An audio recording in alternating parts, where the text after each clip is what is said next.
Sesibuk apapun kita, luangkan perhatian kita pada tanah Palestina yang sampai detik ini masih dijajah oleh Zionis Israel.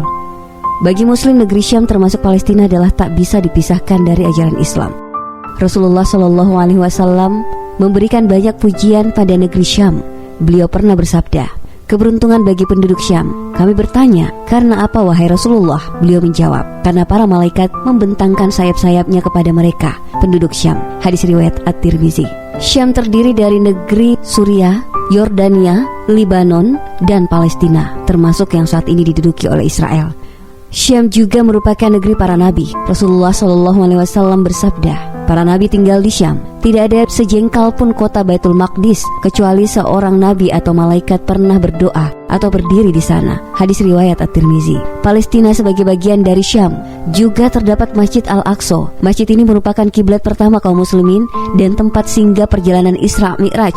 Wilayah di sekitarnya juga tempat yang Allah berkahi sesuai dengan Quran surah Al-Isra ayat 1. Khusus keutamaan Masjid Al-Aqsa, Rasulullah SAW bersabda, "Datangilah Masjid Al-Aqsa, lalu sholatlah di dalamnya, karena sesungguhnya sholat di sana seperti 1000 kali sholat di tempat lain." Hadis riwayat Ahmad. Rasulullah SAW pun bersabda, "Sekali sholat di Masjid Al-Haram sama dengan 100.000 sholat. Sekali sholat di masjidku di Madinah sama dengan 1000 sholat. Sekali sholat di Masjid Al-Aqsa sama dengan 500 kali sholat." Hadis riwayat At-Tabrani dan Al-Bazzar. Masjid Al-Aqsa adalah tempat suci ketiga bagi kaum muslimin. Direkomendasikan untuk dikunjungi sebagaimana sabda Rasulullah, "Tidaklah diadakan perjalanan dengan sengaja kecuali 3 masjid. Masjidku ini, Masjid Nabawi di Madinah, Masjid Al-Haram di Makkah, dan Masjid Al-Aqsa." Hadis riwayat Al-Bukhari dan Muslim.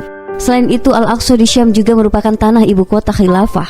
Yunus bin Maisyarah bin Halbas bahwa Nabi Muhammad SAW pernah bersabda, "Perkara ini khilafah akan ada sesudahku di Madinah, lalu di Syam, lalu di Jazirah, lalu di Irak, lalu di Madinah, lalu di Al-Quds, Baitul Maqdis. Jika khilafah ada di Al-Quds, pusat negerinya akan ada di sana, dan siapapun yang memaksa ibu kotanya keluar dari sana Al-Quds, khilafah tidak akan kembali ke sana selamanya." Hadis riwayat Ibnu Asakir. Sejarah para nabi juga tercatat di Palestina. Nabi Musa setelah selamat dari Fir'aun, beliau meminta kaumnya memasuki Palestina. Nabi Ibrahim hijrah ke Palestina. Nabi Daud tinggal di Palestina dan membangun mihrabnya. Nabi Lut diselamatkan oleh Allah dari azab yang diturunkan pada kaumnya menuju bumi yang diberkati, yaitu bumi Palestina. Nabi Sulaiman memerintah seluruh dunia di Palestina. Bahkan kisah lembah semut yang ada dalam Al-Quran terletak di Palestina. Kisah kelahiran Nabi Isa tanpa ayah oleh ibunya Maryam juga di Palestina. Sebarkan pentingnya Palestina bagi umat Islam, dan jika Anda seorang ibu, ceritakan kisah ini pada anak-anak Anda dan tanamkan cita-cita agar menjadi pejuang pembebasan Palestina, lalu mengembalikan Palestina sebagai ibu kota negeri Muslim Khilafah Islamiyah.